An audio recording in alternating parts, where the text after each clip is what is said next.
Bu, kalau saya nggak mengingatkan, saya nggak nanya dia, Bu. Menurut Pak Tobias sepakat Yesus hamba Tuhan atau bukan, Pak? Ya pasti hamba Tuhan. Nah, Masa Yesus bukan hamba sebentar. Tuhan? Terus Bapak dengar nggak bahwa orang yang menyatakan Yesus hamba Tuhan itu sesat? Ibu, kan dia udah bilang nih, kan Pak, Anda dengarkan mungkin nggak tadi itu? dengar saya ngomong dulu. Sebenarnya teman-teman ya, seharusnya ini yang dipepet si Agatha. Nah kalau saya kan kita tahu lah ya Pak Tobias ya, jangan orang baik ketika orang baik lagi dukung si A, si B, si C itu dipepet teman-teman. Kita serahkan semuanya kepada Pak Tobias. Pak Tobias mau setuju sama kita, Pak Tobias mau tidak setuju sama kita, itu sebenarnya nggak usah diiniin sih sebenarnya ya. Itu masalahnya. Iya, taruh misalnya dia belain terus nih ya, belain si, taruh yang tanda kutip salah lah ya, taruh tanda kutip yang menghina ya. Ya kita bisa berbuat apa? Ya. Kita bisa berbuat apa teman-teman ya. Cuma kita bisa apa? Mungkin lagian juga Pak Tobias kan pengalaman hidupnya udah ini. Janganlah orang-orang baik ya seperti ini ya. Seperti Pak Inhok, si Mica, siapa lagi? Yuli, siapa lagi? Spender Yuli nih. Ya, siapa lagi ya? Bom, siapa lagi? Bom spender apa bukan? Spender apa bukan ya? Gitu. Siapa lagi ya? Banyak lah ya. Nah, itu kita nggak bisa gimana ya? Nggak bisa. Jangan ke situ Pak, jangan ke sini Pak, jangan ke situ Bu. Oh si Cici siapa? Cici siapa tuh? Ceki. Kak Yuli dapat sama Cici Ceki nggak?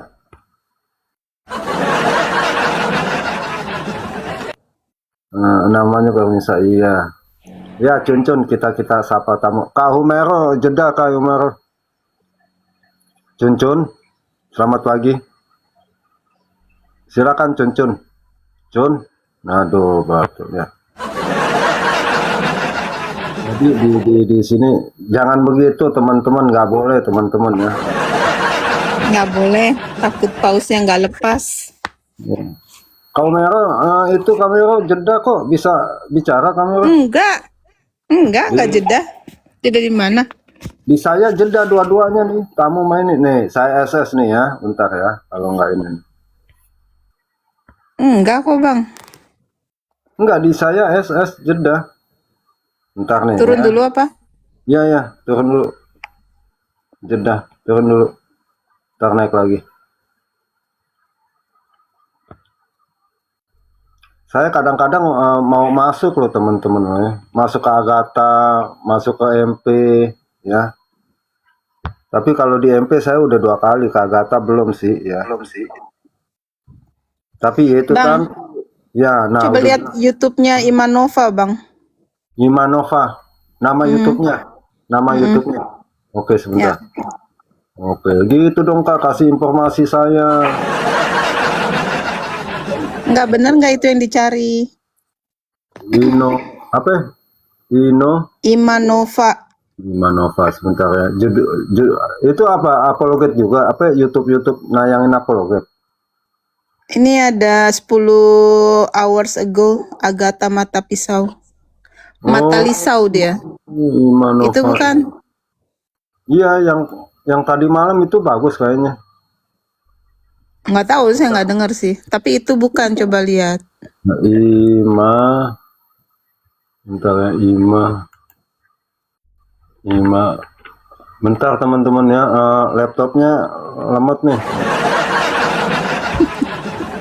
Ketawa, kakak ketawa. Gue mau udah ini aja dah kalau dia ngomong gitu. Emang lemot. Mana Imanova Story Kak? Imanova ID Agatha. Oh, ini apa? ID Dan Mata Lisau Live. Agatha SMP. Oke.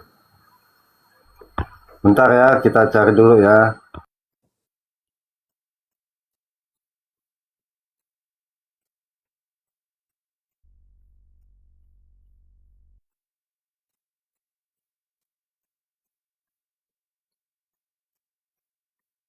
Yo buat Bang Abdillah.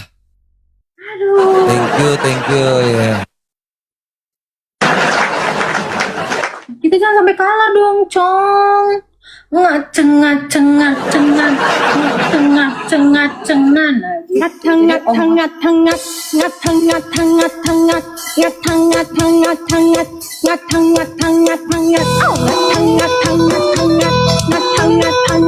Apa sih orang ini? Ya ampun.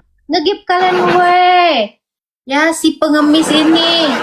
Bang, jangan ngegip aja Bang, donasi juga dong. Saya kan mau beli sawah. Thank you kakak mau Mana mau kondomu Bang? Gak ada mau kondo kamu.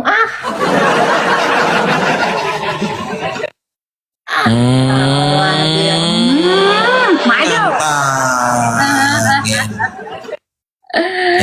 Ini kalau nantangin mah tapi kayaknya gue baru enggak ya ada orang yang seperti itu ya. Jangan-jangan dia punya kekuatan 30 ini loh. 30 genjotan loh. Mak.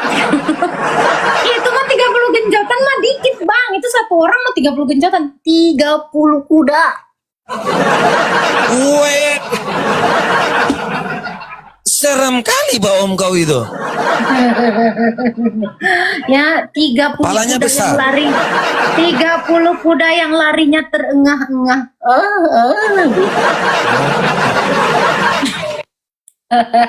Loh kok ngamuk yang di bawah apa-apa. Dan apa lagi orang. Unta Arab ini. Jangan-jangan biasa dia minum kencing onta sama rumput Fatima kali. Rumput Fatima? Buat apa rumput? Nggak ada rumput di sana. Baru rumput di sana adanya timun dan bawang. Lo katanya di sawah kan ada rumput bisa. Siapa tahu aja ada Emang rumput di sawah ada Fatima di rumput situ. ya Bang? Di sawah ada rumput. Di sawah, soalnya dulu paman aku di sawahnya adanya lele. Jadi biasanya petani tuh sekalian membudidayakan lele Bang. Ngaceng-ngaceng-ngacengan. Enak lagu ngat-ngat-ngat ngat-ngat-ngat-ngat ngat-ngat-ngat-ngat ngat-ngat-ngat-ngat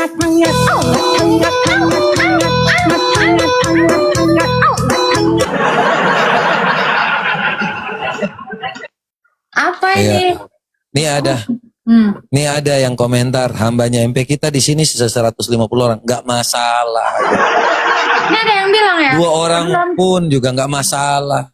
Ini juga gitu Bang typingnya. Penontonnya berkurang. Yang penting sukacita kami nggak berkurang. Itu dia. Kita nggak butuh penonton banyak tapi bodoh ya. Kita nggak butuh ya. Apa? Kalau kata Edis, jangan hanya modal kasih semangat doang. Donasi ke mau laporan MP gimana? Abang mau dilaporin? Donasi yang jelas dong. Tunggu, itu seriusan Bang? Itu bukan sarkas kan? Bukan gimmick kan? Bukan sarkas kan? Enggak. Memang dia lagi susah juga sih. Amerika kan juga lagi susah. Bantu-bantu lah ini kan bantu-bantu deh. Bacain Bang, nggak gede.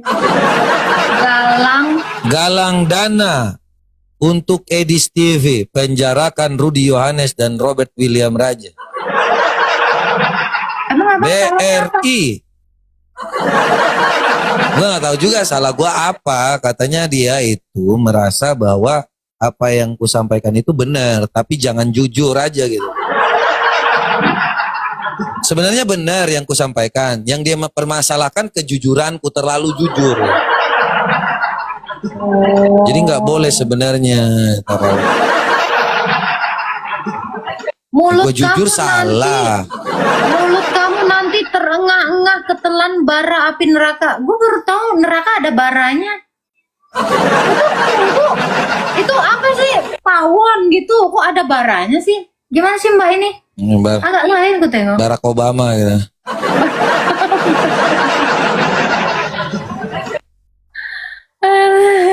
Ini RT 6 banyak banget loh yang dukung dia. Namanya Mas Wan. Edis lebih pintar dari kalian. Ya, Bang pasti ngebela dong pacaran poligami. Ini RT 6 banyak banget yang ngedukung loh. Yesus punya Serius? Tuhan. Iya, RT 6 nih banyak kali. Double guys. Mereka nggak tahu kalau Edis dan ini tuh berat gitu. Mereka tuh nggak tahu kalau apa yang dilakukan teman Edis dan Edis di sana. Ya astaga, ini perlu dikasih tahu nih. Teman Edis dan Edis itu, tar, kita harus kasih tahu nih. Bluetooth connected. Nih makanya teman-teman yang dukung siapa? RT 6 gitu. Oh ini kita harus. Iya ini banyak banget nih RT 6 nih ngedukung. Oh nih. Double guys, double guys. Iya nih. Nggak bisa dinaikin ini. Hidup poligami katanya. Astaga, itu bukan ajaran Kristen ya bang? Bukan. 3 mawar guys, 3 mawar guys, 3 mawar. 3 mawar, 3 mawar. 2 lagi. 2 lagi.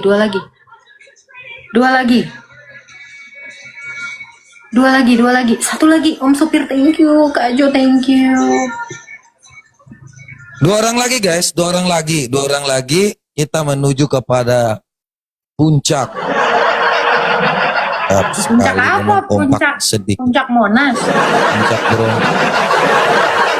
Mau loncat aku dari Monas. Katanya kalau dataku palsu potong titikku. Gitu. Alhamdulillah, Al-Adin. Siapa yang tadi dukung bilang katanya itu? Siapa tuh? Ini RT 6 ini.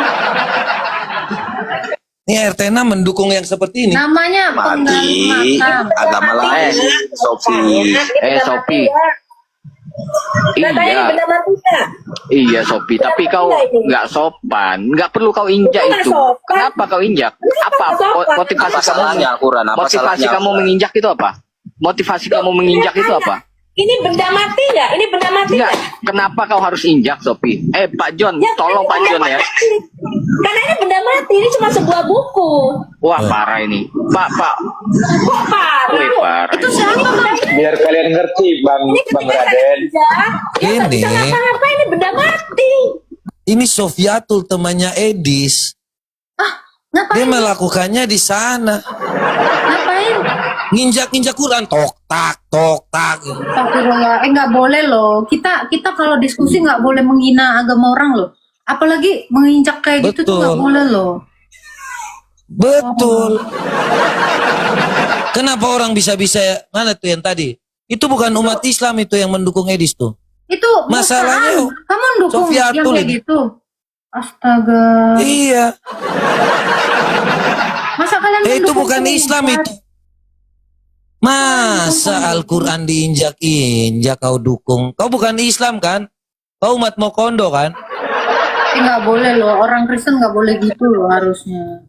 Loh Kak, Kristen nggak biasa diajarkan seperti ini. Ini ajaran Timur Purba ini. Ini ajaran Timur Purba. Orang Kristen dilarang untuk melakukan seperti ini. Kita kalau diskusi aja, ya. 1 Petrus 3:15 tuh pertanggungjawaban iman tuh bukan dengan nginjak-injak kitab orang. Ini salah ini. Hormati agama lain. Sopi. Katanya ini benda mati nggak? Iya Sopi, tapi kau nggak sopan, nggak perlu kau injak Bukan itu. sopan. Kenapa kau injak? Apa motivasi kamu menginjak itu apa? Motivasi kamu menginjak itu apa? Ini benda mati nggak? Ini benda mati Enggak, nggak? kenapa kau harus injak Sopi? Pak John, Ya, tolong Pak benda John ya. mati. Karena ini benda mati, ini cuma sebuah buku. Wah parah ini. Pak. Kok parah? Wih parah ini. Ini benda Biar kalian ngerti, Bang Raden. Aduh dikucak-kucak kayak gitu. Trok. Wah, nggak boleh. Itu Bang. temannya Edis loh. Boleh, enggak. Orang Kristen, aku selama ini ya berapologi gitu 4 tahun, aku nggak berani kok kayak gitu. Enggak lah, kita tuh diskusi tapi tetap menghargai. Salam toleransi ya semuanya ya. Betul. Karena di dalam kekristenan pun Tuhan bilang kasihilah musuhmu dan berdoalah bagi mereka yang menganiaya kamu. Ngapain harus nginjak-nginjak? Kok nggak ada gunanya kau nginjak-nginjak? Ya nggak boleh teman-teman. Itu ajaran Timur Purba Mesianik ya, bukan ajaran Kristen. Kalau Kristen nggak diajarkan seperti itu. Kalau ajaran Timur Purba Mesianik ya boleh aja kawin. Timur dekat purba mungkin bang. Tapi timur dekat purba itu gimana ya? Timur. Teman-teman, salam, selamat pagi semuanya. Selamat beraktivitas ya teman-teman ya.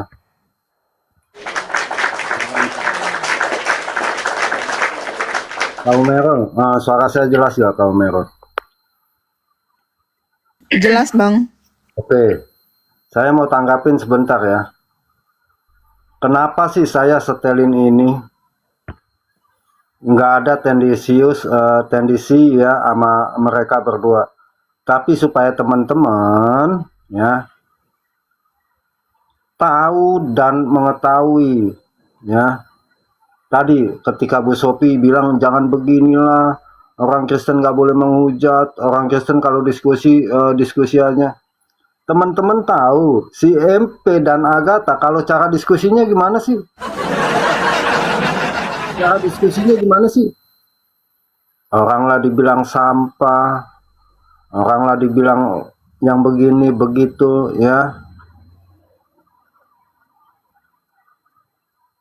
Ya barusan saya setelin, nggak perlu sampah. Itu orang Kristen kalau mau diskusi, kalau saya timbal balik.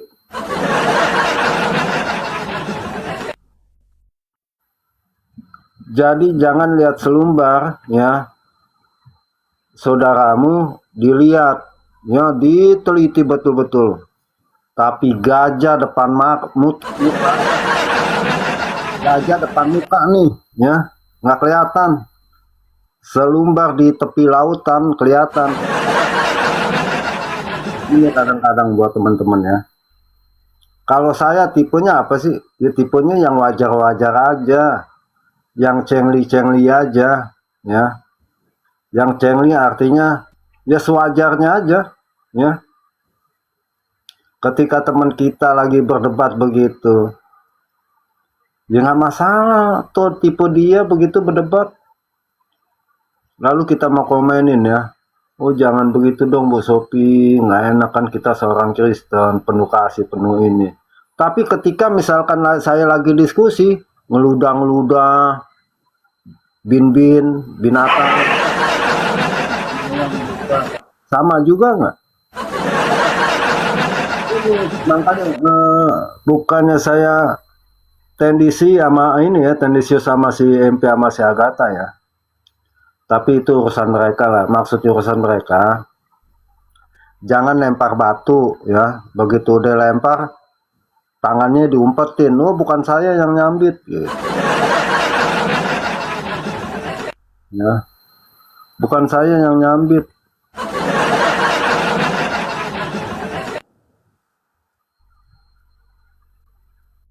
Bilang orang kabur. Orang ke Amerika jalan-jalan kerja dibilang kabur.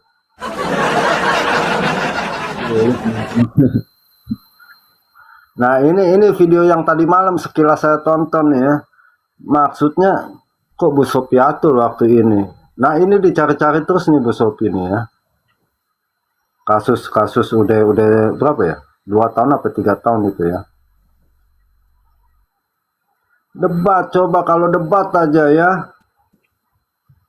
Debat sekelas Kesia aja yang sopan santun ya, taruh misalnya pemahamannya emang beda ya, pemahamannya emang beda ya, dibantah dengan dasar Alkitab dan argumen, mampu apa enggak Kalau bahasa-bahasa sih yang sopan, saya pegang Kezia loh, ya.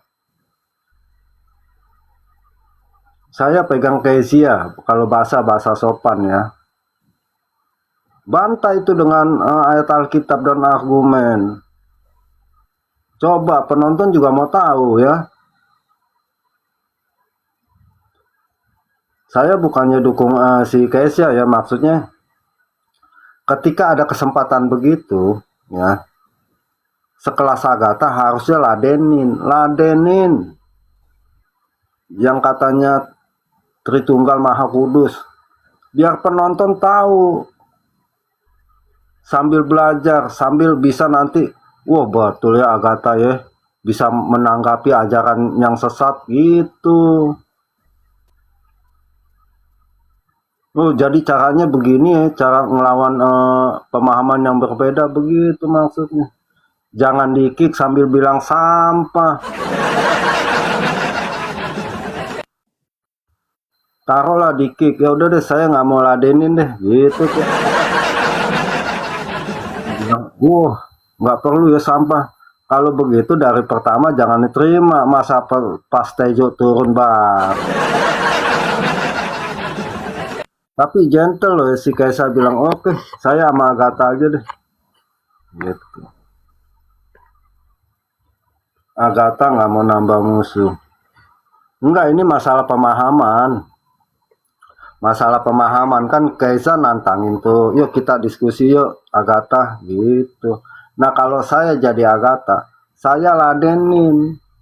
Apalagi ngaku-ngaku jadi murid Tritunggal Maha Kudus. Saya ladenin. Supaya kenapa?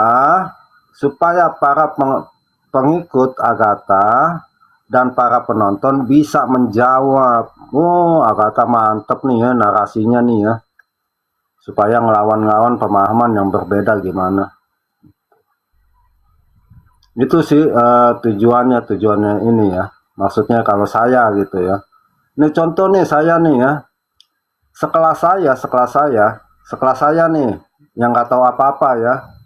Kalau ada yang mau nanya naik nih, Yon kita diskusi ya, oke.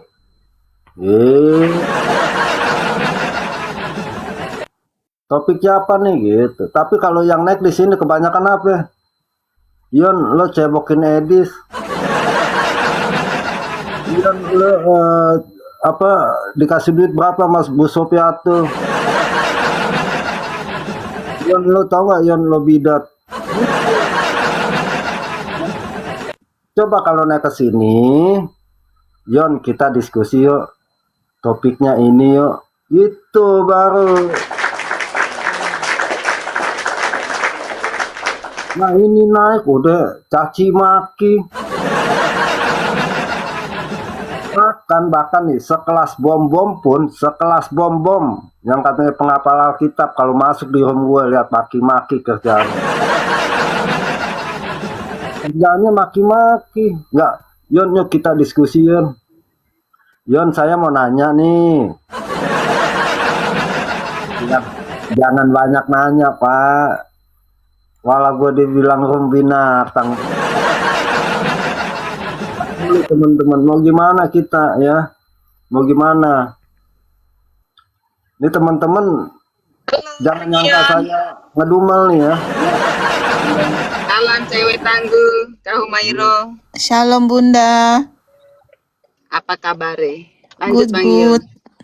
Good. Oh iya Bang Yon, kemarin Ya. itu si Pak Bombom bilang gini, jangan gini, tunggu bentar. Oh iya, jangan seperti enggak gini. Seperti roomnya Ion tuh.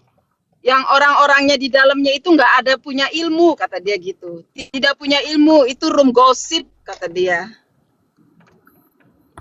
Kita nggak punya ilmu. Iya, saya nggak punya ilmu. Tapi kan Kak Humairo punya ilmu, ya kan?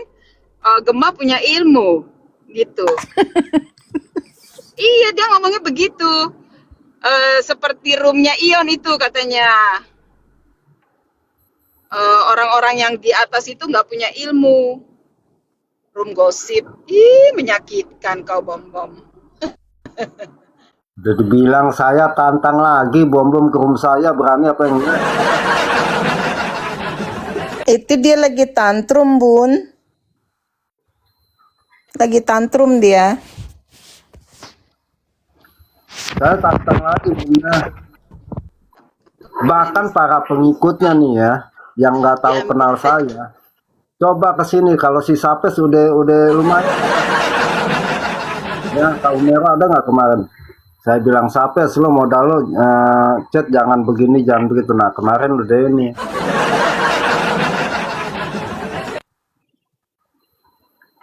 Nggak bisa tuh kalau di room gue gitu tenang ya, duduk gimana gitu. Udah ketakutan sih, bingung. Orang kalau udah diikat baru bilang lepasin dong Yon gitu. Ini belum diikat minta lepasin gimana? Jadi bayangin. Jadi apa itu? Tapi dia curhat loh, Bun. Bun, Gimana dia gimana? curhat katanya spender dia yang dulu sekarang pada ngeblok dia gitu. Terus aku ingat Bunda iya, jadinya. Saya goblok. Menyedihkan. Loh, ini di jalan nih. Kalau di sini Bunda ya, kita kasih narasi mereka Bunda ya. Kita kasih narasi cuma jangan framing gitu loh. Maksudnya apa sih yang lo kagak suka? Kenapa sih lo benci gue? Kenapa sih lo ini? Kita kasih Karena Bang narasi. Ian kagak, karena room Bang Ian itu kayak seperti membela Edis. Dia nggak mau ada room-room yang membela Edis, membenarkan Edis, karena Edis itu salah pengajaran. Ada 13 pengajaran yang diajarkan dari Edis. Disebutin kemarin itu tadi pagi itu kan ada tuh yang namanya Ara apa ya? Pak Ara orang Batak gitu loh. Dia naik ke roomnya si Pak Bombom gitu loh. Kenapa Pak Bombo menyuruh orang jangan membantu Edis, kata gitu. Nah, terus dia debat-debat kecil lah tuh. Nah, kebetulan Pak Ara ini orangnya nggak mau kalah juga, bagus gitu loh. Dia sesuai dengan prinsip gitu kan. Artinya ya dimana memang roomnya Edis itu memang nggak salah, sesuai dengan firman Tuhan, seperti itu. Tapi Pak Bombo malah dia itu melawannya. Sesuai firman Tuhan dari mana? Nah, dikasihlah tuh si Pak Ara itu firman Tuhan seperti ini, pengajaran ini. Terus disebutkan tuh 13 yang dilanggar, maksudnya yang tidak sesuai dengan firman Tuhan yang Edis ajarkan. Sepertinya salah satunya ya boleh poligami, terus bla bla bla bla. Saya nggak ingat satu-satu lah ya, seperti itu. Terus seperti itu tuh Bang Ion tadi tuh. Tapi saya salut sama Pak Ara. Dia maju terus walaupun diserang sama si Gendru ya. Siapa wakilnya itu yang suka buka-buka Alkitab itu? Timothy sama si siapa? Ya Wira Genkru. Wira, iya Wira. Bagus sih itu. Tadi pagi saya dengar keren. Terus yang pas sepupunya Pak Yusak Cipto naik. Ya. Bunda dengar nggak? Dengar. Sepupunya apa? Itu lucu dia kegeeran ya. Waktu saya ke tempat Pak Sucipto, memang Pak Sucipto telepon ibu ya. Enggak, Pak Yusak udah meninggal, Pak. Oh iya, GR deh lo. Aduh, sekarang digantiin sama anaknya Iin Cipto. Ya Tuhan, kapan dia pernah ketemu Yusak Cipto, iris kuping, berani. Kacau itu si bapak-bapak penuh hayalan. Sedih. Oh tadi berarti Kak Humayro ada di situ juga ya? Iya kan aku typing itu apa? Peretasan itu kejahatan Pak Bombom. Kan dia belain yang Eno kan, belain si Rudi Yohanes sama si MP. Ya. Terus aku kasih tahu peretasan itu kejahatan, tapi dia nggak sebut. Biasanya dia langsung bacain, tapi ini nggak, mungkin dia sadar kali. Iya. Koplak itu si bapak kayak. Kegeeran ketemu Pak Yusak Cipto. Siapa lah? Nah dia didoain aja kagak mau tobat. Nih sebentar ya, saya kasih ini dulu ya, gambar nih. Sebentar ya Bunda ya. Bentar.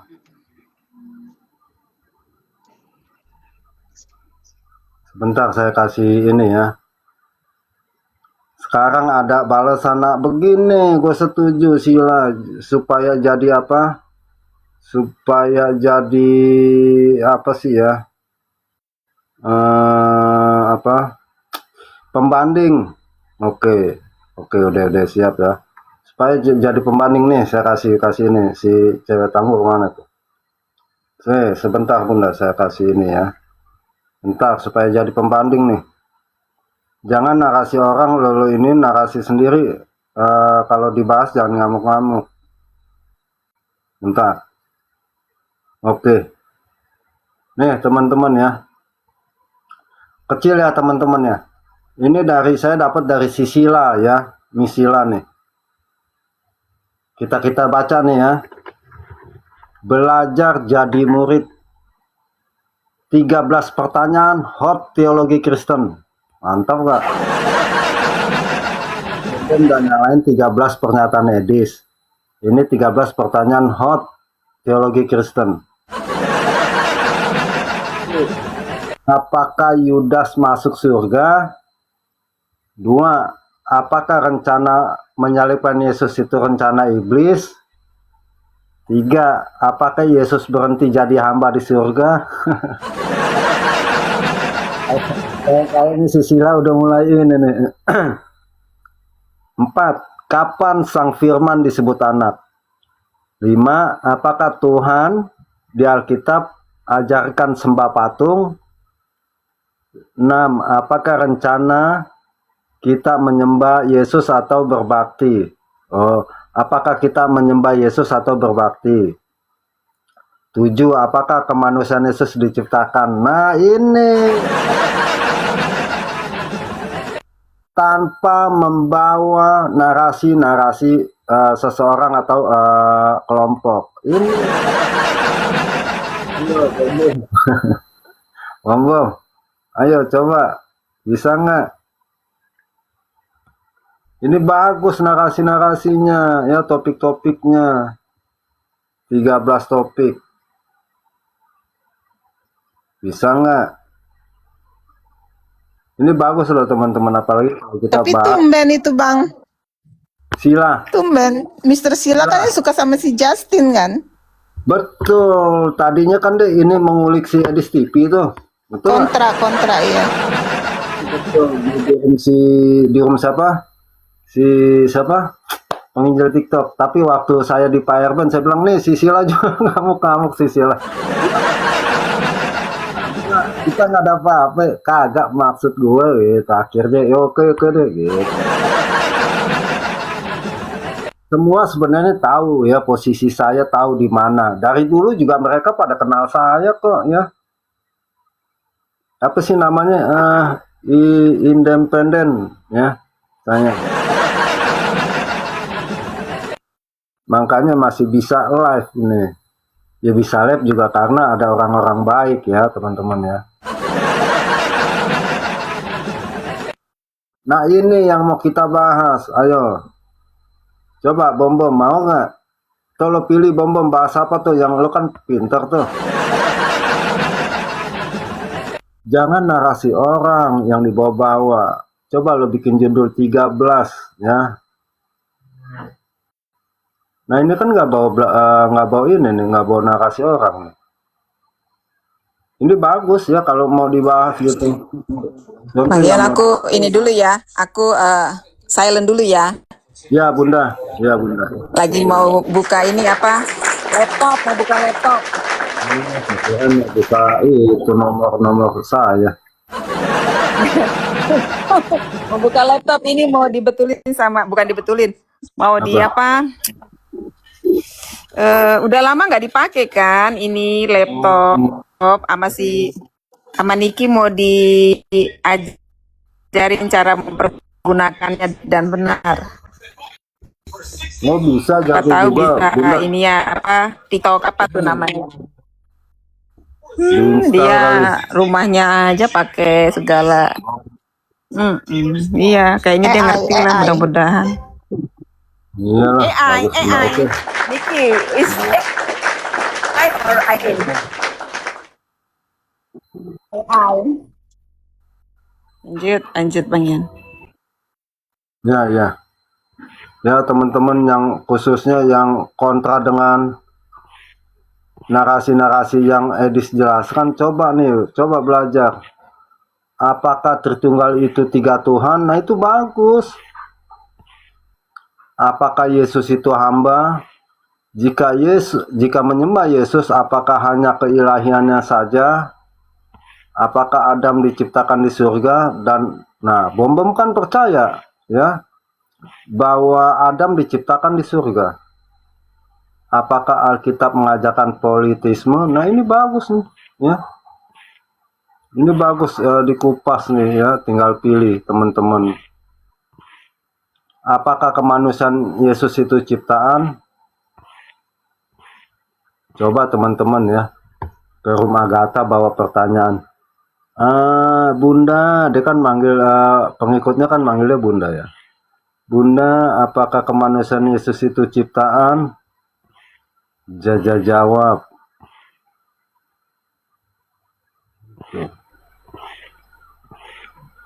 Pasti jawabannya dilahirkan. Kebanyakan teman-teman ya, kalau mau cari aman ya jawabannya dilahirkan.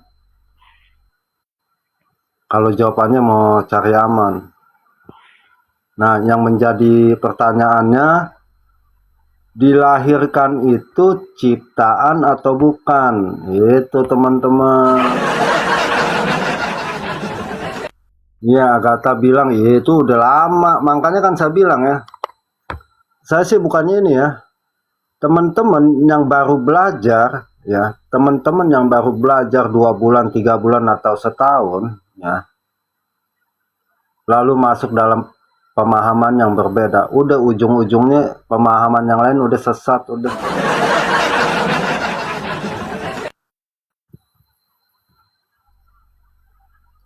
Nah, teman-teman, Itu rancu sih ya Bang, kalau kata-kata ciptaan itu seperti yang waktu itu kita diskusiin sama Pak Dendru. iya Bu Sophie, Pak Dendro juga. Enggak, bukannya Agak sensitif. bukannya Agak rancu. sensitif sih Bang. Enggak, kita misalnya begini ya, yang mana yang masuk kategori pencipta dan ciptaan dulu supaya orang paham. Iya, kita ngerti kayak apa namanya? Kalau di Islam kan makhluk atau kholik gitu kan. Nah, Tapi ada sebagian orang yang nggak bisa menerima kata-kata ciptaan itu loh, Bang. ya karena mereka pikir ciptaan itu udah selesai. Nah, kalau merujuk kepada penciptaan 6 hari, memang yes. Bahkan di ayat Alkitab kok ada kok ya. Daud bilang dari kandungan aku dibentuk. Dari kandungan aku telah ditenun. Itu kan ada. Nah, kalau ditenun itu diapain sih? Ya, di dalam kandungan gitu. Nah, lalu merujuk kepada misalnya, oh jadi Tuhan masih menciptakan bayi cacat dong. Nah, itu bukan, itu beda ya. Beda. Masa Tuhan melahirkan anak yang cacat, ya, menciptakan anak yang cacat? Enggak. Dan itu sudah disebut juga, dibilang sama Tuhan Yesus ketika ada orang buta dari kecil.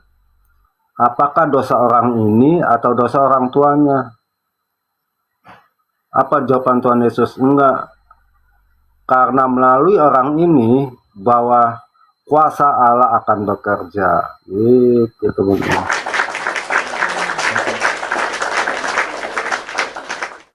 Tapi saya udah paham lah. Sebab begini ya, pencipta yang masuk kategori pencipta dan ciptaan. Nah, pencipta itu siapa sih? Bapa, Anak, dan Roh Kudus. Nah, selain itu artinya ciptaan, termasuk manusia. Nah, kalau mengaku di naturnya Tuhan Yesus bahwa percaya bahwa Yesus datang sebagai manusia, manusianya masuk kategori apa? Ciptaan. Simpel itu loh Kak, kalau saya jelasin ya. Si simpel itu. Lalu banyak orang Kristen yang apa yang ini ya, waduh, Yesus ciptaan. Nah, maksudnya Yesus ciptaan itu kemanusiaannya, bukan keilahiannya. Belum enggak juga lah. Yang saya bingung kalau mau diskusi sama saya, kenapa sih kebanyakan nanya ya? Kalau diskusi itu argumen kita ya, ketika kita udah menjelaskan, lalu argumen lo deh gimana? Nah setelah masing-masing berargumen, nah baru tanya jawab. Ini argumen belum, nanya mulu.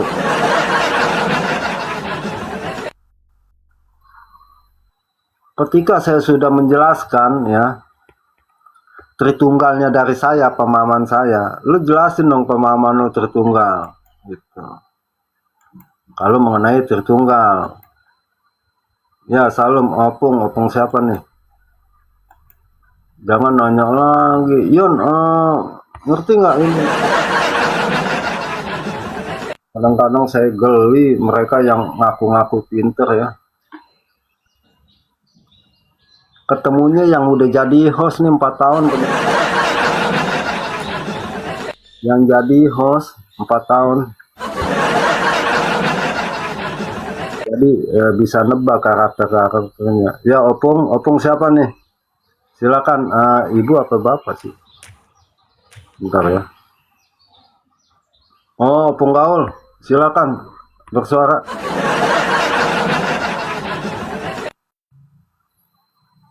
Deh. Jadi mungkin ya berdasarkan apa sih ya? Kalau dibilang kan mereka selalu nunjukin data tuh ya. Datanya mana, bukunya mana. Nah terus terang kalau saya buku-buku ya itu nggak ada. Buku-buku saya terus terang nggak ada ya. Maksudnya kan kalau teman-teman tuh buku-bukunya hebat-hebat tuh ya. Bahkan bukunya kan mahal-mahal. Nah kalau saya terus terang nggak ada. Cuma ada beberapa buku ya. Itu juga udah lama punya sih saya baca.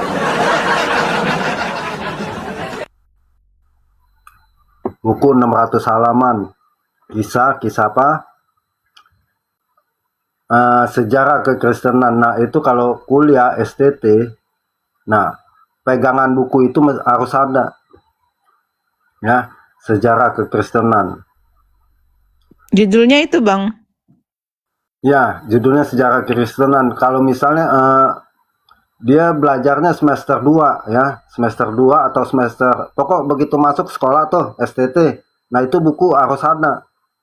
Nah, di situ dari para rasul, bapak-bapak gereja, kapan berdirinya gereja, kapan adanya perpecahan, kapan ada ininya, kapan ininya, dan sampai zaman reformasi. Itu 600 halaman.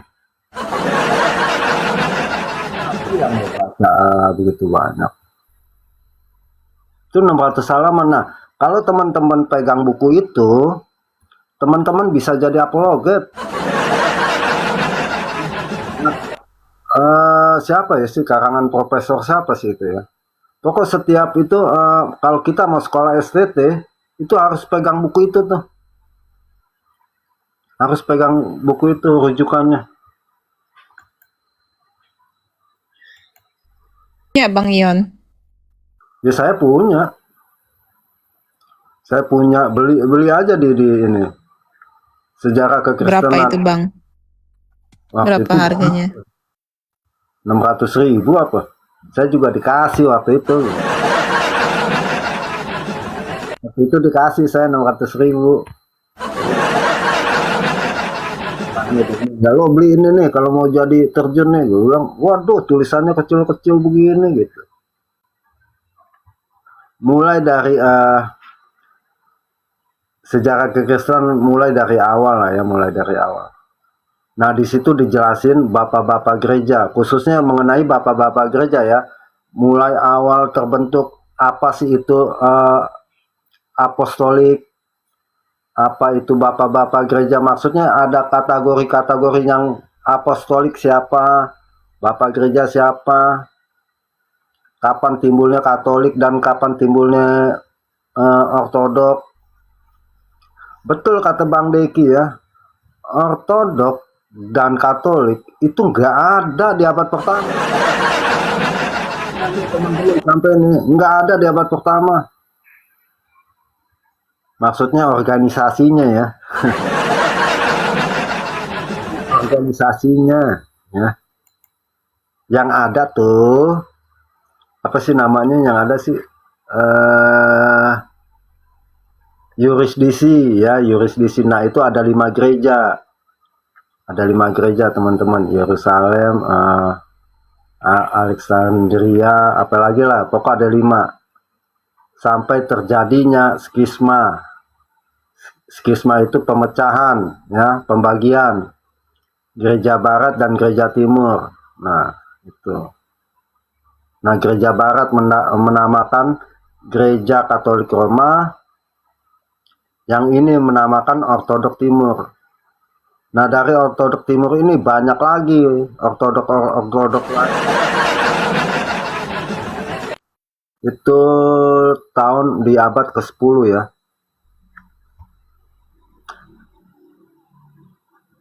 Oh, kalau emang kita ikut pemaparan Bang Deki Ngadas, inilah ya. Justru dibilang bahwa Katolik Roma itu nggak berjasa dalam kanonisasi, bayang.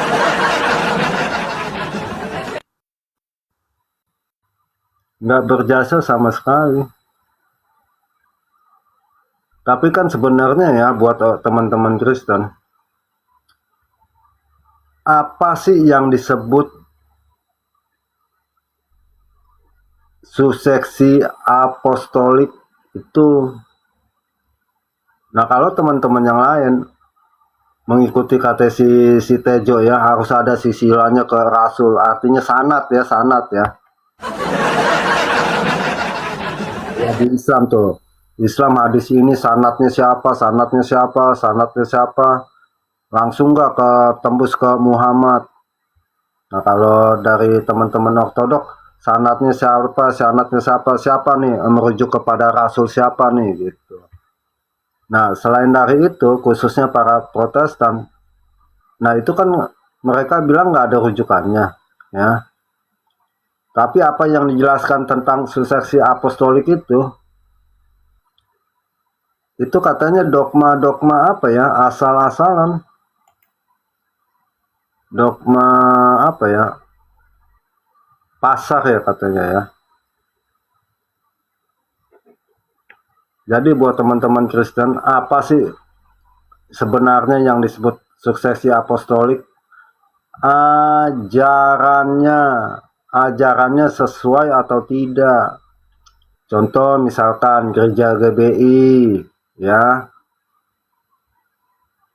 betul gak mengikuti ajaran para rasul yang ada di dalam Alkitab? Contoh gereja Pantekosta, betul nggak rujukannya Alkitab dan mengikuti ajaran para rasul, itu yang dimaksud.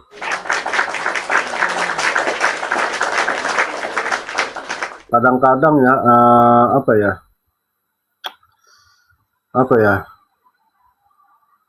ya teman-teman merasa minder kali ya. Teman-teman merasa minder kalau misalnya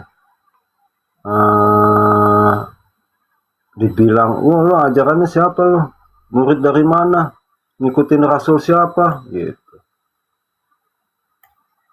Padahal yang dimaksud bukan itu.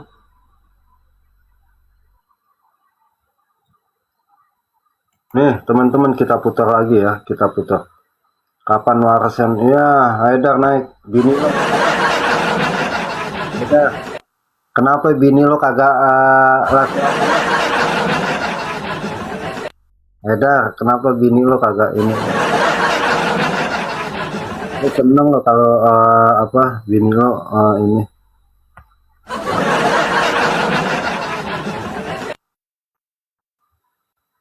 Kita dengar nih teman-teman biar aja.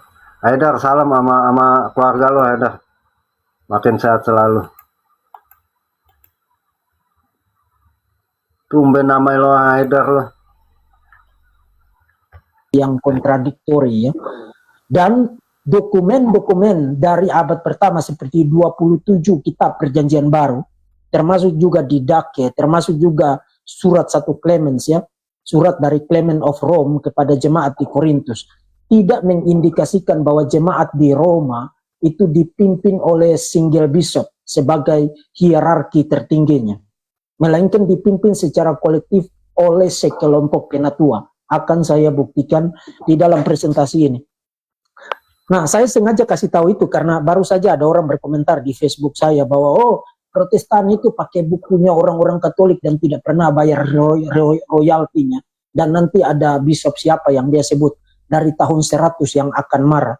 No, pada tahun 100 tidak ada bukti bahwa ada uskup di Roma. Artinya tidak ada bukti bahwa pada tahun 100 sudah ada Katolik Roma seperti organisasinya, seperti denominasinya sekarang.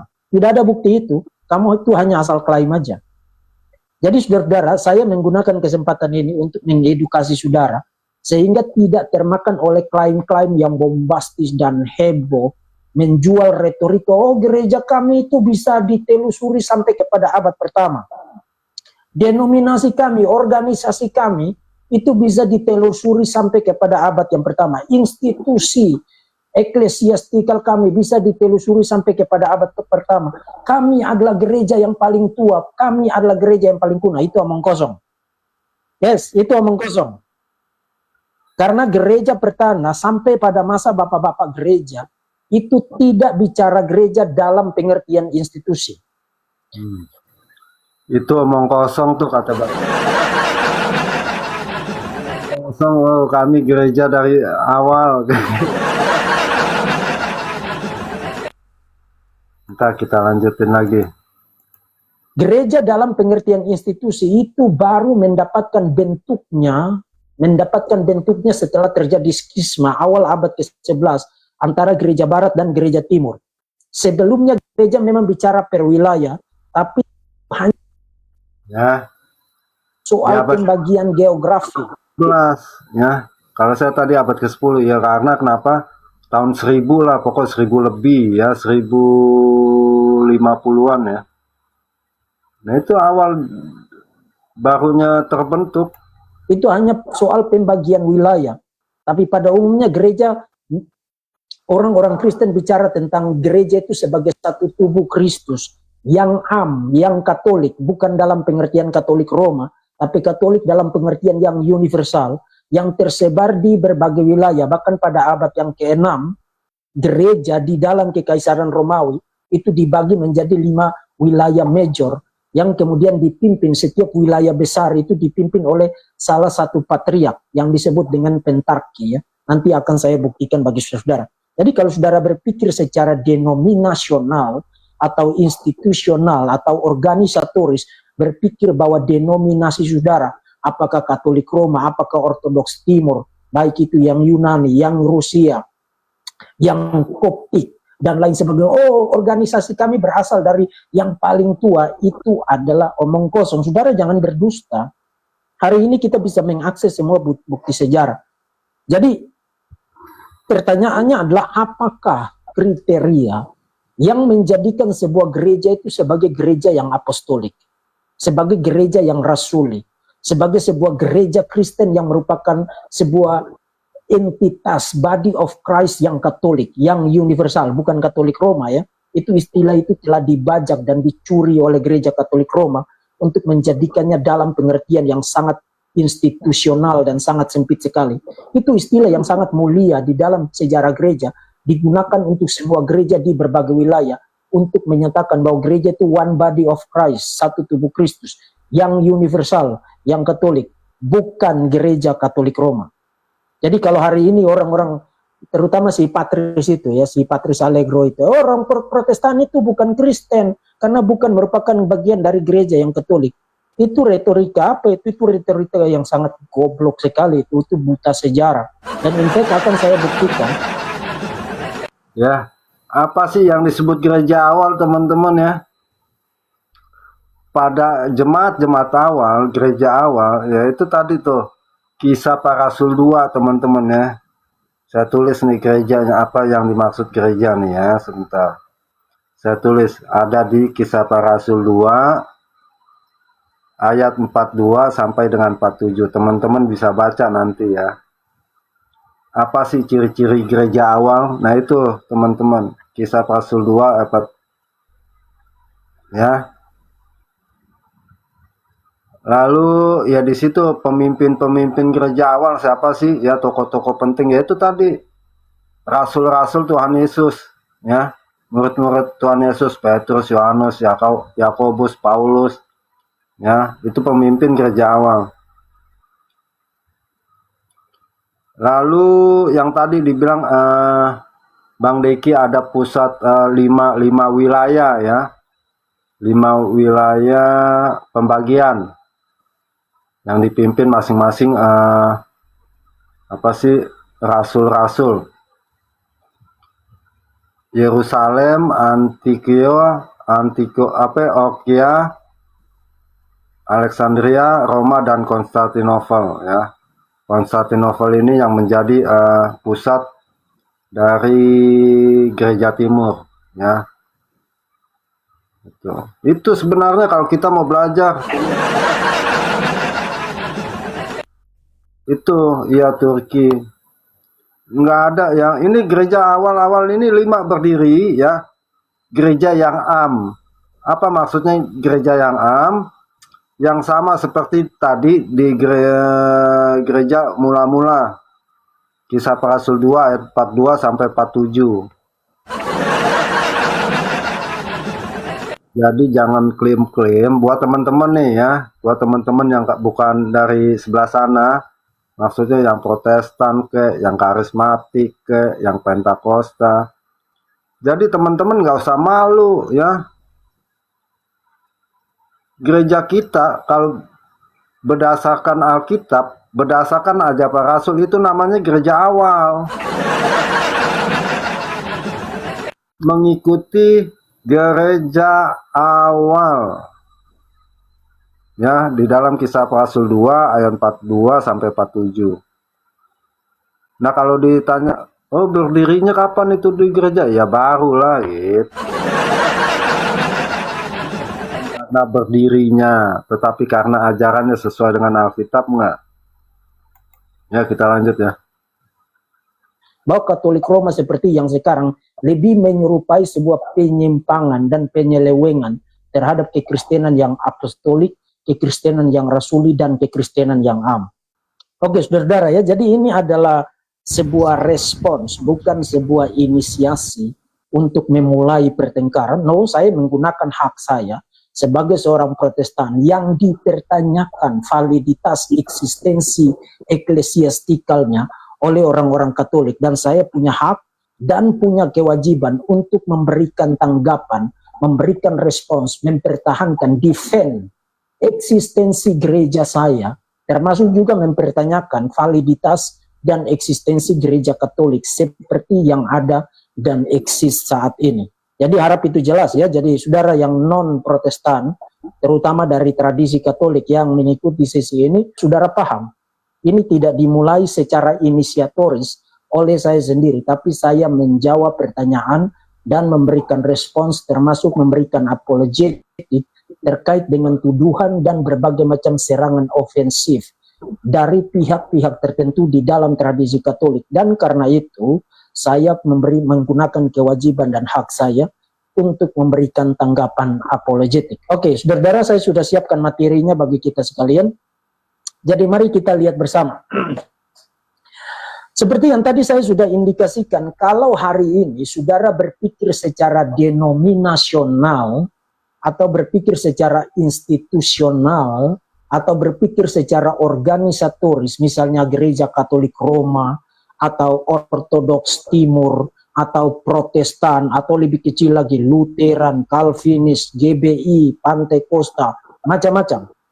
Itu adalah fenomena kekristenan kita saat ini.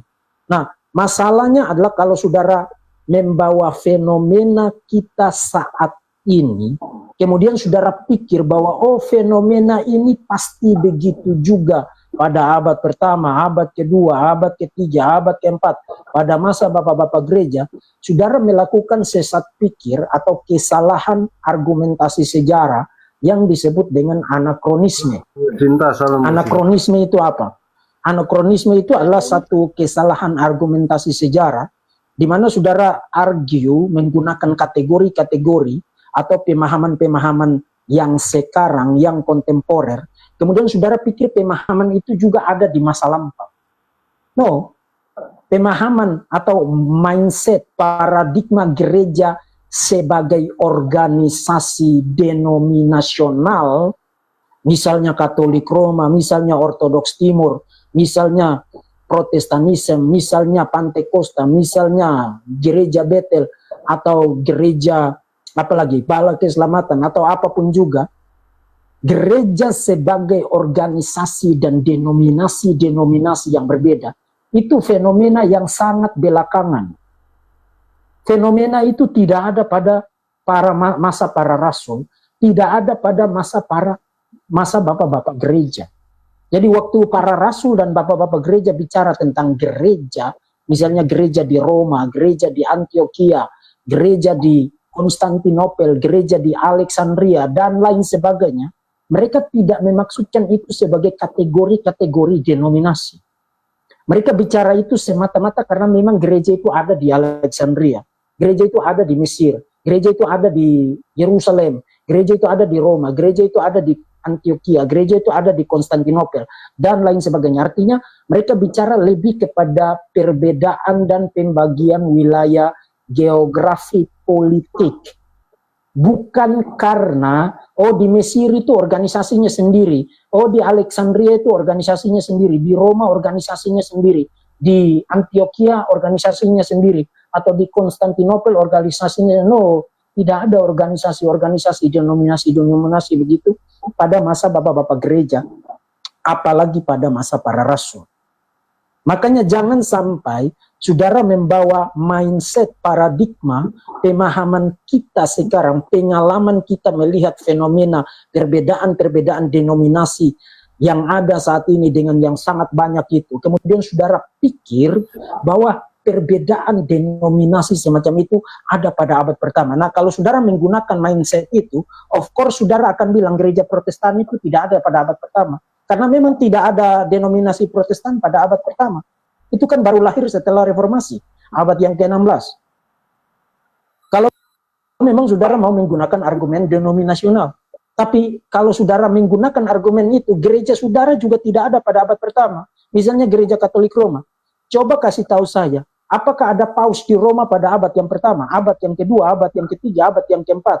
Termasuk pada saat konsili Nisea kanon 6, Kanon 6 tidak memperlihatkan bahwa oh mereka tahu ada paus di Roma yang inviolable, yang punya otoritas mutlak dan universal untuk semua gereja pada masa itu. No, tidak ada itu.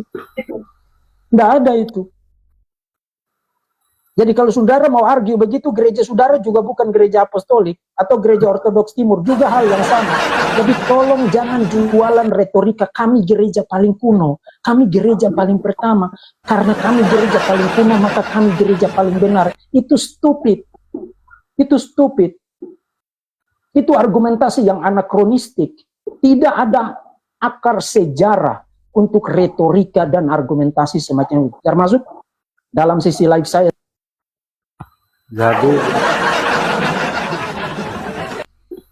yang buat klaim-klaim ya, kami ngikutin ya ajaran dan tradisi gereja kami sudah ada. Begitu ya teman-teman. Jadi dipahamin dulu. Apa sih yang dimaksud gereja awal? Apa sih yang dimaksud mengikuti ajaran para rasul? Apa sih yang dimaksud mengikuti tradisi para rasul? Itu dulu sebenarnya teman-teman. Bisa paham. Nah kalau tadi yang dibilang denominasi ya, itu nggak ada sampai abad keempat, nggak ada ya. Yang ada cuma wilayah apa sih 5 wilayah gereja awal. Nggak ada tuh denominasi. Makanya Rasul Paulus kan bilang, jangan menganggap dari golongan Apolos, golongan ini gitu. Kita satu tubuh. Itu jelas di Alkitab ada. Jadi denominasi di jemaat mula-mula itu tidak ada, teman-teman, dicatat. Tidak ada denominasi di abad pertama sampai abad keempat. Catat. Catat sekali lagi, tidak ada denominasi di gereja awal sampai dengan abad keempat. Saya merujuk ke abad keempat dulu ya, teman-teman ya. Pegangan utama saya kan di abad keempat gitu. Direkam ini bang. Iya, gimana mau dengerin ketawa? Oh, suara saya kecil ya? Kau Mero? Enggak, jelas. Enggak, itu Kak Kristal ya. Jadi teman-teman, misalkan kalian nih, misalnya dari Pentakosta, tadi udah dijelas dari GBI, dari karismatik, dari inilah, dari itulah ya. Jangan merasa minder teman-teman ya. Gereja lu sih baru ya. Kami dong, gereja kami, gereja mula-mula, gereja purba, dari zaman Rasul sudah ada. Apa Bang Deki bilang? Itu argumen stupid. Bang Deki yang bilang ya, itu argumen stupid. Tapi nih, kalau kita nih, kita juga harus menghargai ya. Kita harus menghargai juga ya. Kan yang mengklaim kan mereka ya, saya gereja paling awal, saya mengikuti tradisi dan ajaran para rasul, sanad-sanadnya ada, yang satu sanadnya ada, yang satu pausnya ada. Oke, kita lanjut ya teman-teman, saya ngoceh mulu. Sebelumnya ada orang yang juga berkomentar kepada gereja Katolik dan gereja Ortodoks yang punya akar sejarah yang jauh lebih kuno. So what? Kalau saudara jauh lebih kuno, so what? Nanti akan saya buktikan. Bukan itu kriterianya. Waktu perjanjian baru bicara tentang what is the church? What is the true church? Apa itu gereja yang sejati? Dan apa yang menyatukan gereja di berbagai wilayah?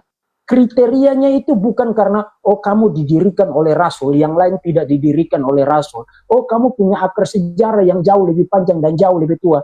Tidak ada kriteria itu di dalam ayat manapun, teks manapun, di dalam seluruh kitab suci. Itu kamu ngarang kriteria sendiri. Kamu ngarang sendiri itu. Kitab suci memberikan kriteria yang theological terkait dengan what is the true church, what is the apostolic church, apa itu gereja yang sejati, apa itu gereja apostolik. Dan perjanjian baru memberikan dasar-dasar yang sifatnya theological untuk mengidentifikasi apakah ini gereja rasuli atau tidak. Dan nanti akan saya buktikan, baik itu secara theological maupun secara historical dari tulisan bapak-bapak gereja di dalam presentasi ini. Jadi tolong jangan menggunakan mindset denominasional, organisatoris atau institusional untuk mengklaim kesejatian. Oh, karena saya Katolik Roma, maka gereja saya pasti paling benar karena saya paling tua. Oh, karena saya Ortodoks Timur, maka gereja saya pasti paling benar karena saya paling tua. Itu argumen yang stupid. Tadi saya sudah ingatin kepada saudara. Teman-teman, apa tadi? Kalau ngaku-ngaku begitu, argumen apa teman-teman? Kahumero apa Kahumero? Argumennya? Apa Bu Sinta? Apa tadi? Sorry, lagi terima telepon tadi. Gimana pertanyaannya? It's stupid. Kalau misalkan begini Bu Sinta, ada yang ngaku-ngaku, kami dari Katolik, gereja mula-mula, kami dari Ortodoks Timur, kami lah ngikutin ajaran para rasul. Nah, argumen itu disebutnya apa? Wah, kagak dengar lagi, saya ulang deh. Stupid. Oh, tuh ini buat teman-teman nih ya. Atau tidak. Dan nanti akan saya buktikan, baik itu secara teologikal maupun secara historikal dari tulisan bapak-bapak gereja di dalam presentasi ini. Jadi tolong jangan menggunakan mindset denominasional, organisatoris atau institusional untuk mengklaim kesejatian. Oh, karena saya Katolik Roma, maka gereja saya pasti paling benar karena saya paling tua. Oh, karena saya Ortodoks Timur, maka gereja saya pasti paling benar karena saya paling tua. Itu argumen yang stupid. Tadi saya sudah perlihatkan kepada saudara, kanon 6 di dalam Konsili Nisea tidak memperlihatkan argumentasi itu. Termasuk di dalam sejarah abad ke-6, Kaisar Justinian membagi wilayah-wilayah besar di dalam Kekaisaran Romawi seperti Roma, Konstantinopel, Alexandria, Antioquia, dan Yerusalem. Dan di setiap wilayah besar itu ada patriark atau ada archbishopnya, ada uskup yang menjadi kepala di situ. Dan yurisdiksi mereka itu dihargai.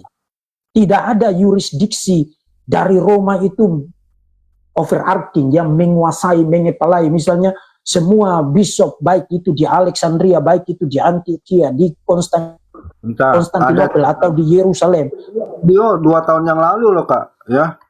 Ini video 2 tahun yang lalu. Terus ketika Bang Deki lagi ngajar begini, ada nih ortodok bilang nih ya, saya dari ortodok nggak pernah menyombongkan soal gereja kami yang paling awal. Ya kalau ada umat Katolik yang suka ngomong begitu, itu artinya sombong, tapi itu hanya beberapa kata. Dia nggak tahu Agatha ngomong gimana. Baru mau ngomong, Bang. Baru mau ngomong. Juga ya.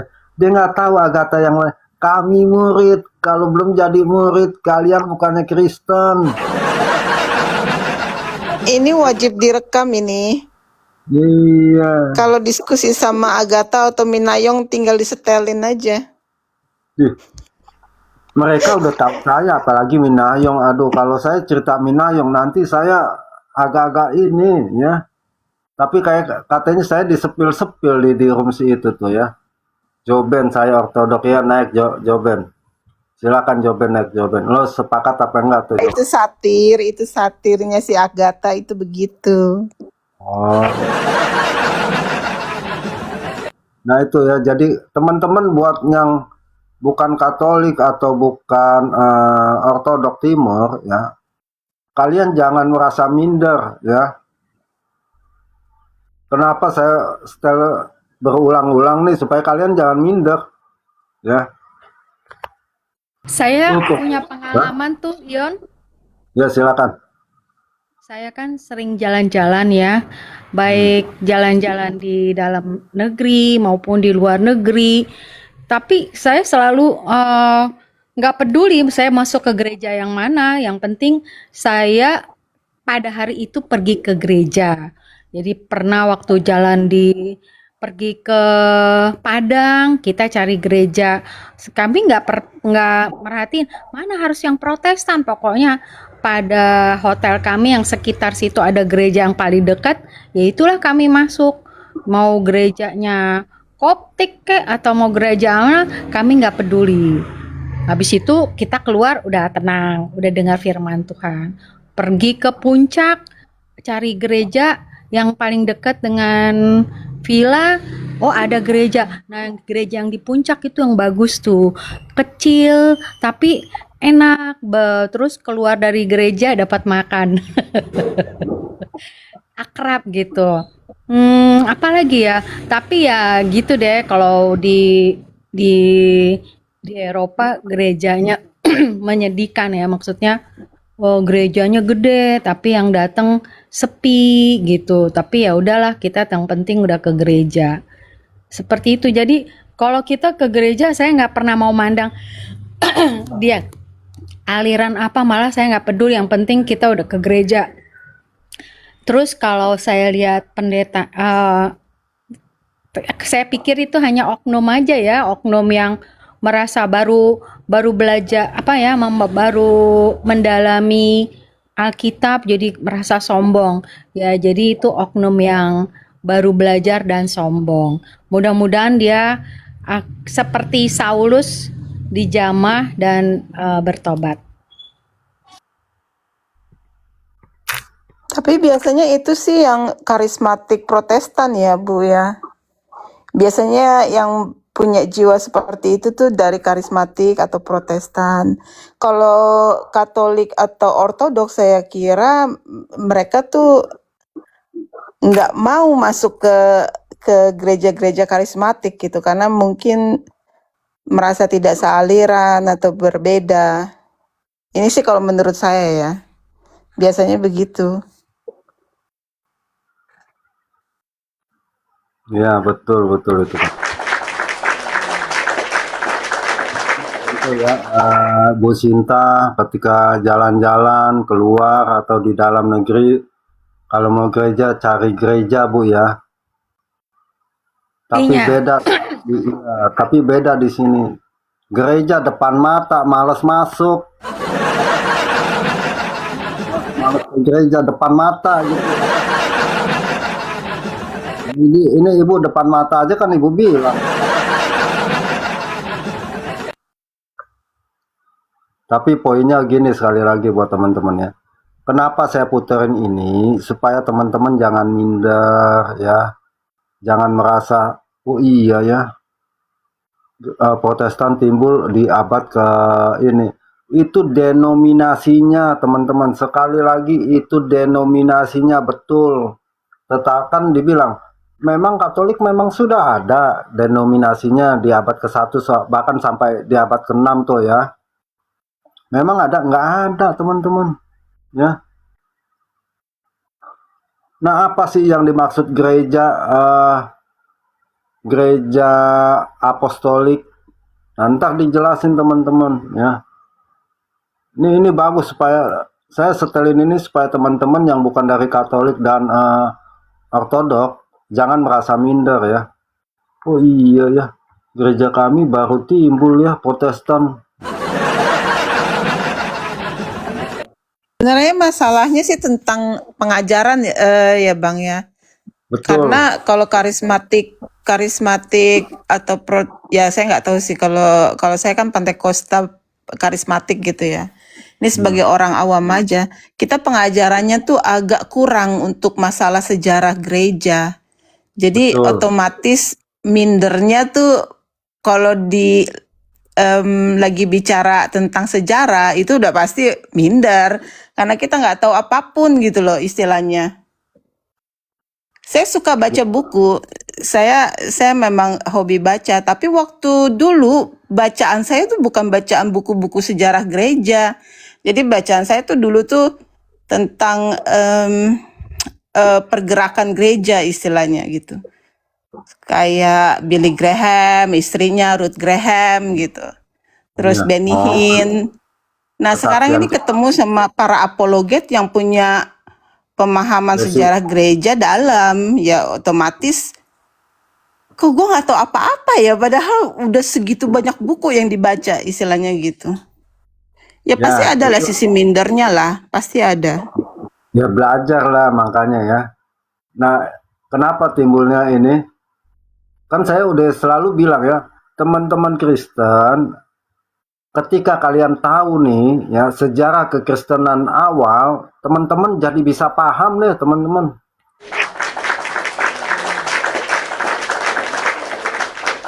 Sejarah kekristenan awal teman-teman harus baca itu ya dan beli bukunya. Sejarah Kristen gereja mula-mula sampai di abad timbulnya reformasi Kristen. Tuh Martin Luther ya. Nah, kenapa kita bisa baca Alkitab dan bisa menafsir jemaat-jemaat biasa? Yaitu tadi karena dampak dari reformasi Kristen, teman-teman. Dampak dari reformasi Kristen, makanya kita bisa baca Alkitab. Makanya bermunculan nih ya apologet-apologet khususnya dari kalangan Protestan. Kalau dari apa ya? Ya nanti deh saya jangan kembali. Enak diserang lagi. Ya Maut. Selamat pagi Maut. Asal ditegur. Sekali lagi jangan minder. Nah, pembicaranya siapa sih? Pembicaranya ini Bang Deki Ngadas ya. Dokter dan juga pengajar dan juga pendeta dan ahli dalam perjanjian baru. Kalau gelar dokter apa sih namanya? Tulis karya tulisnya apa sih namanya? Derti apa sih, sulit ya? Disertasi. Bukan, kalau kita bikin karya ilmiah apa sekelas dokter 3 tuh, S3. Detersiasi lah ya, gitu. Disertasi. Iya susah lah saya nyebutnya. Dan belum lama dia angkat menjadi seorang pendeta dia juga. Jadi pendeta iya, pengajar iya, dosen iya. Mungkin salah satu pemilik STT yang ada di Batam. Ya. Dan juga salah satu contekan saya, teman-teman. Salah satu contekan saya kasih tunjuk ya. Dan ada 4 contekan lagi, ya STT Rai. Dan ini emang bukannya saya maksudnya ninggin ya. Apa sih, bukannya abal-abal ya. Detersion ya, betul ya. Ya sekali lagi jangan minder teman-teman ya. Kalau ada orang, kami dari gereja awal nih mengikuti ajaran Pak Hasul, lo stupid lah, stupid. Lo kata siapa lo? Gue stupid no, kata Bang Deki Ngadas tuh. Mengikuti iya deteksasi ya. Nah tapi apakah semua pengajarannya kita setuju? Ya namanya pengajaran ya. Contoh di sekolah. Ada PMP, ada matematika, ada bahasa Indonesia, ada ini, ada itu. Kita setuju semua nggak? Ya kadang-kadang kita nggak ada yang setuju. Wah, gue males nih matematiknya nih, gitu. Oke deh. Jadi sebenarnya apa yang ada di dunia TikTok nih, khususnya yang di dunia TikTok ya. Sebelum rame saya ya sedikit tahu lah, sedikit paham ya. Contoh ketika Edis TV ada bilang Yesus punya Tuhan, terus rame tuh ya, orang-orang Kristen kalang kabut tuh ya. Edis begini, Edis begitu. Padahal 5 tahun yang lalu sudah diiniin sama para apologet. Itu dari sisi yang ini ya. Nggak mungkin Edis TV juga kagak nonton yang lain-lainnya, pasti nonton. Namanya juga belajar. Nggak mungkin lah, nggak tahu teman-teman ya. Yang bilang Yesus hamba Tuhan, udah gitu, siapa tuh? Ya. Yesus yang menjadi penyelamat saya masih disebut hamba Tuhan. Oke, kita dengerin lagi ya. Saya ngoceh terus kecapean nih, padahal mau sampai siang nih teman-teman ya. Sampai siang nih live-nya. Tenang. Tahun 500-an itu sudah abad ke-6 loh itu. Semua patriark itu punya yurisdiksi atas wilayahnya masing-masing dan tidak boleh ada patriark yang satu melewati batas yurisdiksi wilayah geografisnya yang lain. Tidak ada itu. 5 patriark itu, saudara klik aja di Google, klik aja pentarki. Nanti itu akan muncul banyak sekali informasi terkait dengan fakta sejarah itu. Jadi tidak ada pembagian atau klasifikasi denominasional, misalnya Ortodoks Timur, Gereja Katolik Roma, tidak ada itu. Sampai pada Konsili Nisea, sampai pada abad ke-6, saya katakan, itu baru menjadi sangat kuat sekali, sangat kental. Ya, salam Kak Asal. sekali sekali pasca skisma pada awal abad ke-16, pada awal abad yang ke-11. Itu sudah sangat belakangan sekali. Itu bukan fenomena apostolik, itu bukan fenomena rasuli. Yes, betul. Mereka bicara tentang Eastern Father, Bapak-Bapak Gereja Timur. Mereka bicara tentang Western Father, Bapak-Bapak Gereja Barat. Tapi itu hanya soal pembagian wilayah. Wilayah geografi politik itu tidak tentang, oh kalau Eastern Father pasti Ortodoks Timur. Kalau Western Father pasti Katolik Roma. Itu stupid. Tidak ada pembagian itu pada masa sejarah yang demikian. Nah, kita perlu kasih tahu begini, karena hari ini banyak orang itu menjual retorika-retorika seperti tadi. Gereja kami itu gereja yang paling benar karena kami yang paling pertama. Gereja kami itu yang paling benar karena akar sejarah kami bisa tarik sampai pada abad yang pertama. So what? Pertama itu anakronistik. Dan yang kedua, so what? Karena bukan itu kriterianya. Perjanjian baru tidak meletakkan kriteria itu untuk kamu jadikan sebagai bahan jualan. Oke. Dan karena itu saudara-saudara, di dalam presentasi ini untuk menjawab pertanyaan tadi, apakah Protestanisme itu ada pada abad pertama, saya akan membahas 4 pokok bahasan utama. Yang pertama saya akan jawab, sebenarnya apa definisi dari gereja rasuli? What is the apostolic church? Atau apa definisi dari gereja yang sejati? Apakah gereja yang sejati adalah institusi tertentu, denominasi tertentu, kelompok organisasi tertentu, atau apa? Kemudian yang kedua, saya akan bicara tentang sebenarnya reformasi itu apa. Karena waktu kita bicara tentang Protestanisme, itu tidak bisa terlepas dari gerakan reformasi pada awal abad awal abad ke-16. Dimulai oleh Luther 1517, kemudian itu diikuti dengan beberapa tokoh yang penting lain, terutama Calvin dan kawan-kawan, yang kemudian nanti melahirkan gereja-gereja reformasi, yang nanti terbelah lagi, ada Lutheran, ada Zwingli, ada Anabaptis, kemudian ada gereja-gereja reform atau gereja-gereja Calvinis. Termasuk nanti di kemudian hari lahir lagi gereja-gereja yang relatif baru seperti gereja Pantekosta, kemudian nanti sekarang gereja karismatik. Apakah gereja yang baru-baru lahir ini secara otomatis dikeluarkan dari kategori gereja yang sejati hanya karena mereka lahir belakangan? Nah, kalau you menggunakan definisi seperti yang tadi, kategori seperti yang tadi, gereja kami benar karena kami paling tua, otomatis semua gereja yang lahir belakangan itu bukan gereja, jadi kamu sendiri yang gereja. Itu kamu gila itu. Betul-betul kamu gila itu. Dan tolong kamu jangan bicara tentang saling menghargai. Argumentasi begitu tuh argumentasi yang sangat tidak menghargai gereja lain di dalam dunia ini. Itu argumentasi yang gila itu. Nah, jadi kita harus bicara tentang reformasi itu apa. Sebenarnya apa inti, substansi dari gerakan reformasi pada abad yang ke-16. Di situ kita akan bicara tentang 3 penafsiran utama tentang apa signifikansi dari reformasi.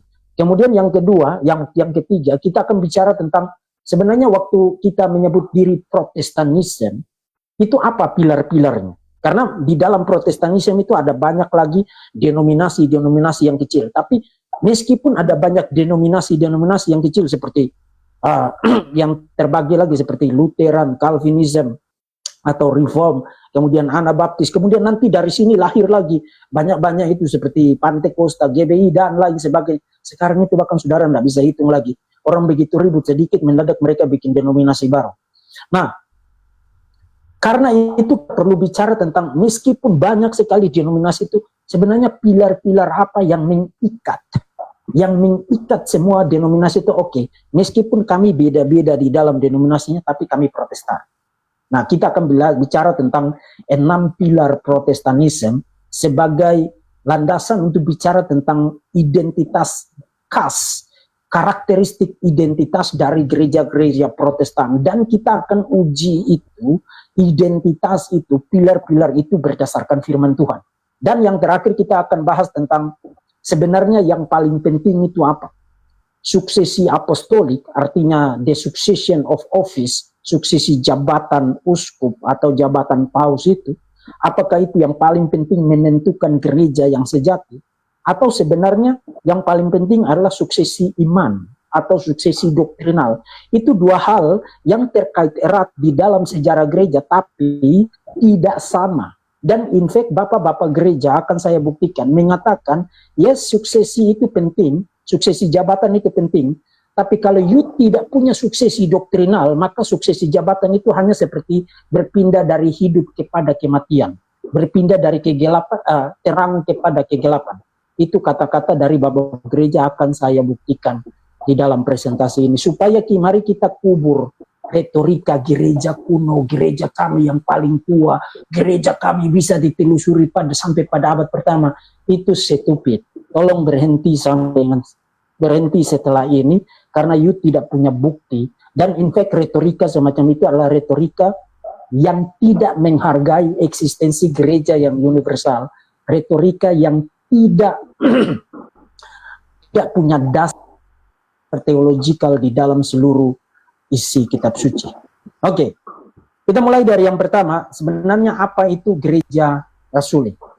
Saudara, perjanjian baru tidak pernah satu kali pun bicara tentang what is the church dan mengkaitkan itu dengan organisasi atau institusi atau denominasi. Not even once. Tidak ada satu kali pun di dalam seluruh perjanjian baru mengidentifikasi gereja sebagai organisasi. Sebaliknya, perjanjian baru memberikan definisi bahwa gereja itu bukan gedungnya, bukan organisasinya, bukan institusinya, bukan denominasinya, tapi apa? Orangnya. Orang-orang yang telah ditebus, dipanggil keluar dari kegelapan kepada terangnya yang ajaib. Tetapi kamulah bangsa yang terpilih, imamat yang rajani, bangsa yang kudus, umat kepunyaan Allah sendiri, supaya kamu memberitakan perbuatan-perbuatan yang besar dari Dia yang telah memanggil kamu keluar dari kegelapan kepada terangnya yang ajaib. 1 Petrus 2 ayat yang ke-9. Dan konsensus di kalangan para ahli sejarah, para ahli eklesiologi, para teolog eklesiologi mengatakan itu adalah the best definition of the church. Itu adalah definisi terbaik mengenai gereja. Jadi perjanjian baru waktu bicara tentang what is the true church, apa itu gereja yang sejati, itu tidak mengkaitkan itu dengan gereja Katolik Roma, tidak mengkaitkan itu dengan Ortodoks Timur, Ortodoks Yunani, Ortodoks Rusia, Ortodoks Mesir, atau tidak mengkaitkan itu dengan Lutheran atau Calvinis atau Reform atau Baptis atau apalagi. No, tidak mengkaitkan itu dengan denominasi, tapi mengkaitkan itu dengan kamu itu siapa, the people of God. Jadi memberikan definisi yang sifatnya organik, bukan organisatoris. Satu kali lagi, perjanjian baru memberikan definisi dan kriteria gereja yang sejati dalam kategori organik. Gereja itu sebagai organisme, orang-orang yang sudah percaya kepada Tuhan Yesus Kristus, mengaku iman yang satu dan sama, mereka dipanggil keluar dari dalam kegelapan kepada terangnya yang ajaib. Ya, teman-teman dicatat ayat ini. Saya tulis di chat ya, teman-teman ya. 1 Petrus 2 ayat 9, teman-teman. Pahamin ya. Ini enaknya kita kalau misalnya nonton sama-sama nih ya.